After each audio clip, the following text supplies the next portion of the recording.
एक सेठ जी के प्राण निकल रहे थे, उनके 3 बेटे थे। अच्छा, प्राण जब सहज प्राण निकलते हैं ना, अपनी आयु पूर्ण करके जब व्यक्ति प्राण त्यागता है 80-90 के बाद, तो क्या होता है? कंठे घुरघुरायते, कंठ में गुर्र गुर्र आवाज होती है जब प्राण निकलने वाले होते हैं। उनका कंठ गुर्र गुर्र आवाज कर रहा था, तो बेटा बोला, पिताजी पिताजी आप प्राण मत त्यागिए। पिताजी कुछ हाथ हिला रहे थे, तो बच्चों ने सोचा पिताजी शायद अब मृत्यु आ गई है, तो उस जाने से पहले बंटवारा करना चाहते हैं कि भाई प्रॉपर्टी आदि इसकी, इतनी संपत्ति उसकी, इतनी उसकी। बोलिए पिताजी कितना किसके बट में? अब कंठ से तो गुर्र गुर्र आवाज निकले, तो बच्चे बोले क्या करें पिताजी, स्पष्ट तो बोले नहीं पा रहे। एक वैद्य के पास गए, वैद्य से जाकर के कहा कि हमारे पिताजी के प्राण निकलने वाले हैं, गुर्र गुर्र आवाज हो रही है।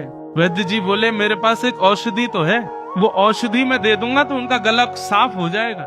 बेटे बोले आप चलो ना औषधि दे दो। बोले लेकिन महंगी है बहुत। बोले कितनी महंगी है? बोले इतने लाख रुपए की है। बोले हम दे देंगे ना, कम से कम 1-8 लाख रुपया खर्च होगा तो पिताजी 4-5 करोड़ की संपत्ति तो बता जाएंगे, कहाँ किसकी कैसे है। 1-8 लाख खर्च हो जाए तो क्या बड़ी बात है। दे दिए वैद्य को। वैद्य आए, वैद्य ने आकर के चटनी बनाई, बढ़िया एक रसायन बनाया, और जैसी सेठ जी के मुख में डाला, भीतर जाते ही गला साफ हो गया। सेठ जी बोले बड़ा वाला बेटा कहाँ है मेरा?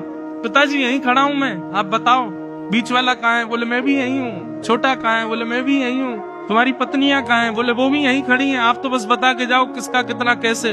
बोले अरे मैं तो बस इतना कहना चाहता हूँ, वो भैंस का जो पड्डा है ना, वो झाड़ू खा रहा है, तुम एक झाड़ू नहीं संभाल पा रहे हो, संपत्ति क्या संभालोगे? और झाड़ू पड्डा झाड़ू पड्डा झाड़ू पड्डा बोलते बोलते प्राण निकल गए।